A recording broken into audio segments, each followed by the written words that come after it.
আচ্ছা, আপনার নাম কি? এমপি। এমপি মানে? এমএতে মোহাম্মদ, পিএতে পলাশ, মোহাম্মদ পলাশ। আচ্ছা, আপনার বাবার নাম কি? এমপি মানে? এমএতে মদন, পিএতে পাগলা, মদন পাগলা। আপনার মায়ের নাম কি? এমপি। আরে, এমপি মানে কি? এমএতে মোহনা, পিএতে পাগলি, মোহনা পাগলি। আচ্ছা, আপনি আমাদের এই কোম্পানির চাকরিটা কেন করতে চান? স্যার, এর কারণ হলো এমপি। এমএতে মানি, পিএতে প্রবলেম, মানি প্রবলেম। আপনার বয়স কত? স্যার, আমার বয়স এমপি। এমএতে মাত্র, পিএতে 25, মাত্র 25। আপনি কি পাশ করেছেন? স্যার, আমি এমপি পাস করেছি। এমএতে মেট্রিক, পিএতে পাস, মেট্রিক পাস। আচ্ছা, আপনার এলাকার নাম কি? স্যার, আমার এলাকার নাম এমপি। এমএতে মদন, পিএতে পুর, মদনপুর। আপনার মাথায় দেখি এমপি সমস্যা। স্যার, এমপি মানে? এমএতে মেন্টাল, পিএতে পেশেন্ট, মেন্টাল পেশেন্ট। তাই আমি আপনাকে চাকরিটা দিতে পারলাম না। স্যার, প্লিজ প্লিজ প্লিজ আমাকে চাকরি থেকে বের করেন না। আমি এতক্ষণ আপনার সাথে একটু ফাজলামি করতেছিলাম। ও চান্দু, এখন আমার প্রশ্নের ঠিকঠাক উত্তর না দিলে আপনাকে চাকরিতে নেওয়া যাবে না, ঠিক আছে? ঠিক আছে স্যার। আচ্ছা, আপনার সেক্স? ওই আর কি, মাঝে মাঝে হয়, বুঝেন তো, মাঝে মাঝে করতে হয়। আরে, আমি ওটা বলি নাই, আমি বলছি আপনি মেল না ফিমেল। আচ্ছা বলুন তো, বিছানা আর আয়নার মধ্যে মিল কোথায়? স্যার, দুইটাই জনসংখ্যা বাড়ায়।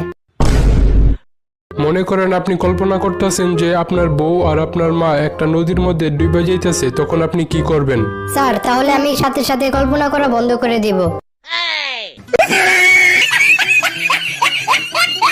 আপনি তো আগে নৌবাহিনীতে চাকরি করতেন, তাহলে সাঁতার পারেন না কেন? আচ্ছা স্যার, আপনি তো আগে বিমান বাহিনীতে চাকরি করতেন, তাহলে আপনি উঠতে পারেন না কেন? আচ্ছা, আপনি কি কখনো একটা পাহাড়ের থেকে বেশি উপরে লাফ দিতে পারবেন? জি স্যার, অবশ্যই, কারণ লাফ দিলে তো আমিই দিব, পাহাড় তো আর লাফ দিতে পারে না। ঠিক আছে, বলুন তো, পৃথিবী যদি 30 গুণ দ্রুত ঘুরে তাহলে কি হবে? তাহলে তো একদিন মানে 30 দিনের সমান, আর আমরা প্রতিদিনই বেতন পাবো। আচ্ছা, আমি কয়েকটা শব্দ বলবো, ওই শব্দগুলোর বিপরীত শব্দ আপনি বলবেন, ঠিক আছে? আচ্ছা স্যার, ঠিক আছে। ভালো, খারাপ, আকাশ, পাতাল, জন্ম। মৃত্যু। আচ্ছা, এখন থামেন। আচ্ছা, এখন শুরু করেন। আরে না, আমি বলছি আপনি এখন থামতে পারেন। আরে হ্যাঁ, আপনি বলছেন, আমি এখন বলতে পারি। আমার সামনে থেকে দূর হয়ে যান। আমার সামনে বসে থাকুন। আপনি চাকরি থেকে রিজেক্টেড। আমি চাকরিতে selected. Yes, thank you sir, thank you. কালকে থেকে অফিসে আসবো।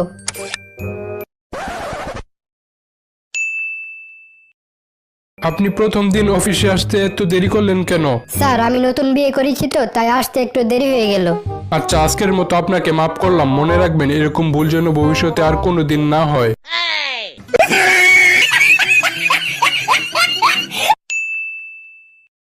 কি ব্যাপার, আজকেও তো আপনি দেরি করে আসলেন? স্যার, আসলে কি, আমার নতুন বউ চেয়েছিল আমার অফিসটা একটু দেখবে, তাই ও 5 মিনিটের মধ্যে রেডি হয়ে আমার সাথে বের হলো। বের হয়ে যখন আমরা আমাদের গাড়িতে বসলাম, তখন দেখলাম আমাদের গাড়ির চাকা পাংচার। তখন আমরা একটা সিএনজি ভাড়া করলাম। সিএনজিটা কিছু দূর আসার পর নষ্ট হয়ে গেল। তবুও আমরা হতাশ না হয়ে একটা বাসে উঠলাম।